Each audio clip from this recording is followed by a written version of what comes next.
조합제TV 시청자 여러분 안녕하십니까. 2019년 1월 21일 오전 11시를 넘었었습니다. 이제 트럼프 김정은 회담이 예정대로 2월에 열린다면, 아직 확실하지 않습니다. 열린다면은 3월 1일에 맞춰가지고 김정은을 문재인 정권이 불러들여가지고 그들이 말하는 돌이킬 수 없는 평화체제를 만든다는 어떤 이벤트를 연출할 가능성이 높아졌습니다. 돌이킬 수 없는 평화라는 것은 돌이킬 수 없는 대한민국의 반공자유민주주의 체제 변혁, 국채 변경에 해당할 것이라고 예상이 됩니다. 헌법과 맞지 않는 낮은 단계의 연방제든지 아니면은 연합제 등을 통해서 핵무장한 북한 노동당 정권과 자유를 사랑하는 대한민국이 동거하도록 만드는 이런 체제를 만들기 위한 선언을 하지 않을까 하는 생각이 듭니다. 그러면 어떻게 해야 되느냐? 김정은 체포조를 만들어야 된다 하는 이야기가 작년 연말에 나왔습니다. 근데 김정은 체포조 하면은 인상이 체포조? 말로만 그렇게 하고 실릴 가능성이 있느냐? 또 무엇보다 그게 무슨 법률적인 뒷받침이 되느냐? 너무 선전적 용어가 아니냐 하는 인상을 갖는 사람도 있을 것이라고 생각을 합니다. 체포조를 만든다는 말은 김정은이가 휴전선을 넘으면 김정은을 체포해야 된다는 이야기죠. 그럼 김정은을 체포하려면 무슨 법률적 근거가 있어야 될 거 아닙니까? 김정은을 체포하려면 무슨 죄를 범했으니까 체포한다. 또 체포해야 된다는 기준이 있느냐? 그 기준이 한국에만 적용되느냐? 국제적으로 적용되는 규범력이 있느냐? 이런 게 논란이 될 텐데 좋은 법률안을 제가 발견을 했습니다. 법률안이 아닙니다. 법률입니다. 이미 확정된 법률인데 이게 이명박 정부 때 만든 겁니다. 2011년 4월 12일부터 시행에 들어간 법입니다. 국제형사재판소 관할범죄의 처벌 등에 관한 법률입니다. 줄여서 국제형사범죄법입니다.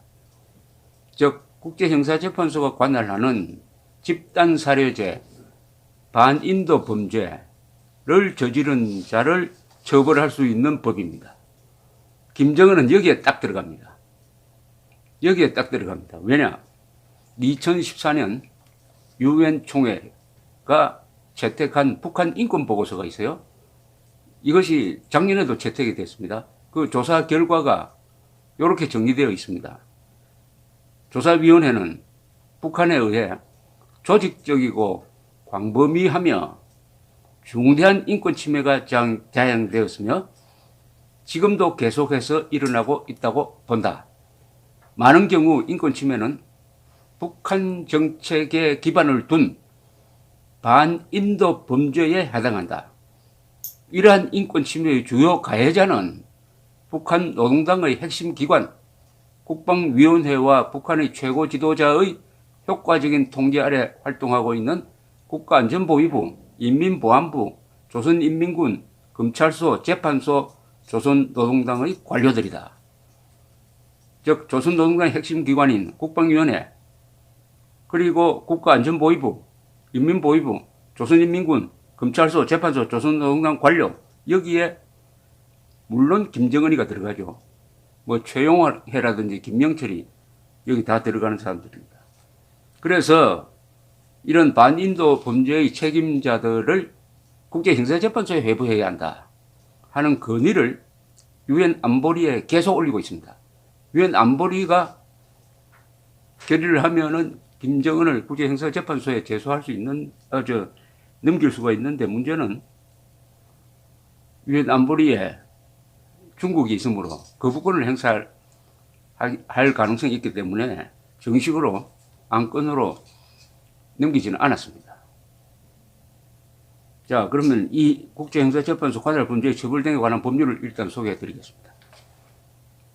이 국제형사 범죄법, 국제형사재판소 관할 범죄의 처벌 등에 관한 법률 2011년 4월 12일에 부터 시행되고 있는 이 법의 이 목적은 이렇게 적혀 있습니다. 이 법은 인간의 존엄과 가치를 존중하고 국제사회의 정의를 실현하기 위하여 국제형사재판소에 관한 로마 규정에 따른 국제형사재판소의 관할 범죄를 처벌하고 대한민국과 국제형사재판소 간의 협력에 관한 절차를 정함을 목적으로 한다. 즉 국제형사재판소가 관할하고 있는 범죄를 대한민국이 국내법으로 독자적으로 처벌한다. 이런 뜻이죠. 그러면은 이 국제형사재판소에서 처벌 대상으로 삼고 있는 죄목은 뭐냐? 제2조에 이렇게 적혀 있습니다. 집단살해죄 등 제8조부터 제14조까지의 죄를 말한다. 이렇게 되어 있습니다. 자, 그러면 제8조를 찾아보겠습니다. 8조. 8조에 규정이 되어 있는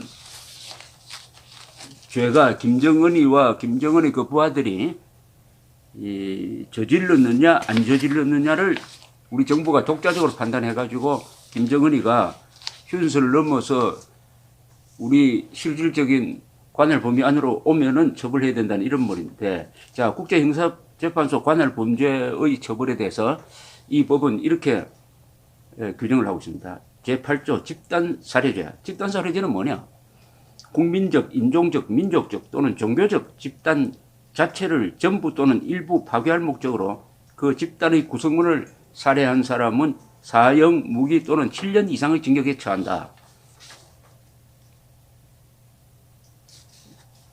딱 김정은 북한 농당 정권은 딱 여기 떨어집니다. 이미 유엔의 북한 인권 보고서가 그 사실을 확정했습니다. 조직적으로 광범위하게 북한 주민들에 대한 집단 살해, 반인도 범죄가 이루어지고 있다.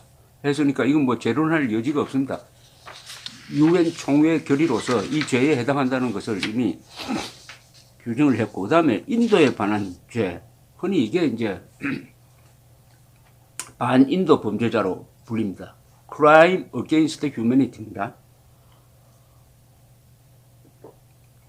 이 Crime Against Humanity 이 조항을 주로 유엔은 북한에 대해서 적용하고 있는데, 이 국제 형사재판소에 관한 이 법률은 이렇게 따로 규정을 했습니다. 제9조 인도에 반한 죄, 민간인 주민을 공격하려는 국가 또는 단체, 기관의 정책과 관련하여 민간인 주민에 대한 광범위하거나 체계적인 공격으로 사람을 살해한 사람은 사형, 무기 또는 7년 이상의 징역에 처한다. 여기에 해당됩니다. 민간인 주민, 즉 무장하지 않는 북한 동포에 대하여 체계적으로 공격을 해가지고 사람을 살해하고 있다.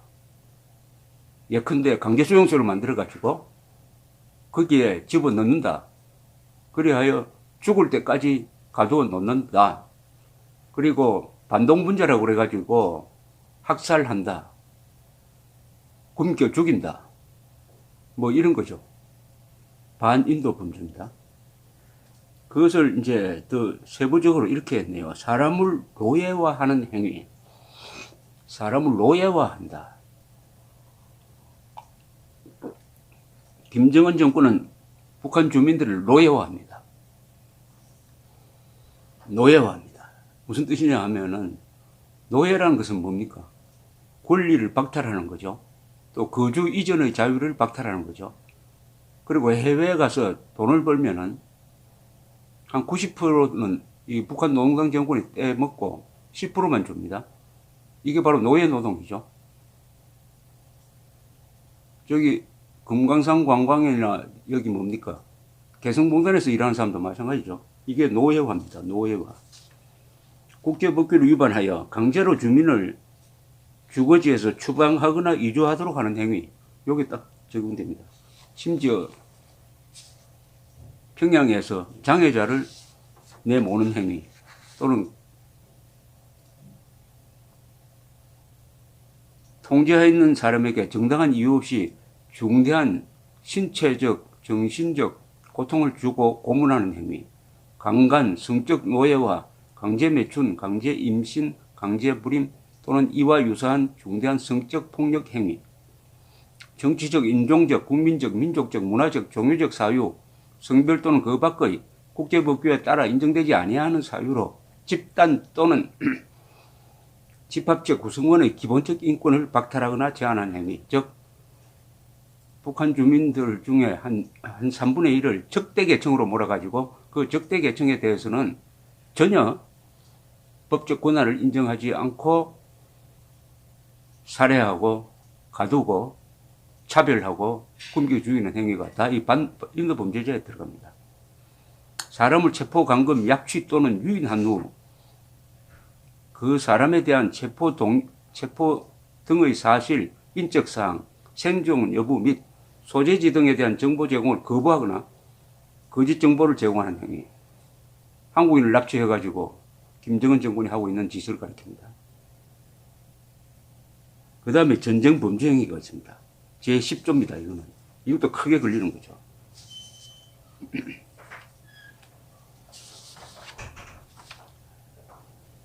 사람을 임지로 잡는 행위. 자국 주민 일부를 이주시키는 행위. 등등 다 포함이 됩니다. 제12조에서는 국제인합헌장에 따른 인도적 원조나 평화 유지 임무와 관련된 요원 시설 자재 부재 또는 차량이 무력 충돌에 관한 국제법에 따라 민간인 또는 민간 대상물에 부여되는 보호를 받을 자격이 있는데도 그들을 고의적으로 공격하는 행위.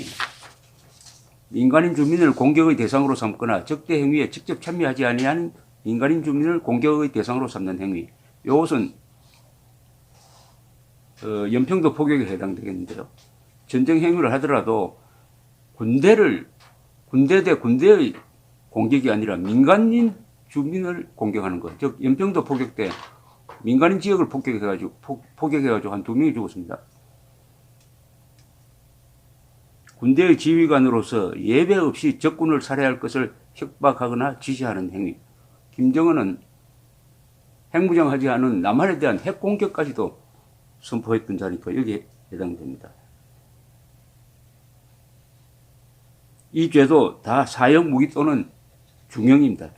뭐 어떤 데는 7년 이상 징역도 있고 그때 사안이 다르지만 다 중형에 처하게 되어 있습니다. 그런데 여기에는 또 이런 제목이 있어요. 이게 전쟁 범죄나 이 집단 살해, 반인도 범죄에 대해서는 공소시효를 무시합니다. 공소시효를 인정하지 않습니다. 뭐 살인사건은 공소시효 15년 이런데 이 경우에는 살아있는 한 영원히 처벌할 수 있다는 겁니다. 공소시효가 인정되지 않습니다. 그리고 친고죄, 반의사 불벌죄를 배제합니다. 즉 집단살해죄 등은 고소가 없거나 피해자의 명시적 의사에 반하여도 공소를 제기할 수 있다. 피해자가 좀 봐주라고 해도 안 되고 고소가 없어도 안 되고 이 고소가 없다라고 하는 이 대목이 재밌습니다. 집단살해죄 등은 우리 검찰이 말이죠. 김정은에 대한 고소가 없더라도 독자적 판단에 의해서 김정은을 잡아서 사형 무기 또는 징역에 처해야 한다. 물론 이 경우에는 사형에 처해지겠죠. 자, 그렇다면 이제 앞으로 김정은이가 3월 1일에 서울에 온다는 것을 가정하고 이 애국 자유진영에서 할 일이 아주 목표가 분명해졌습니다. 김정은이가 오면은 검찰이 체포하라. 체포하지 않으면은 현행범이니까 우리가 체포하겠다. 이렇게 되면 되겠죠. 그래서 태극기 집회 분들이 다 체포조로 그 성격을 바꾸면 어떨까 하는 생각이 듭니다. 체포조. 일단 그 전에 이 노무현 정권 때 만든 건 아니고 이게 이명박 정부 때 만든 이 법에 의해서 국제형사재판소 관할 범죄처벌법에 의해 가지고 이 정권이 김정은을 서울로 초청하지 말도록 하고 그걸 거부할 경우에는 검찰이 독자적 판단으로 김정은을 체포할 것을 최후 통첩하고 그래도 응하지 않으면은 국민들이 나서서 직접 우리가 현행범을 잡아가지고 사직 당국에 넘기겠다 이렇게 논리 구성을 하는 게 어떨까 하는 생각이 듭니다. 감사합니다.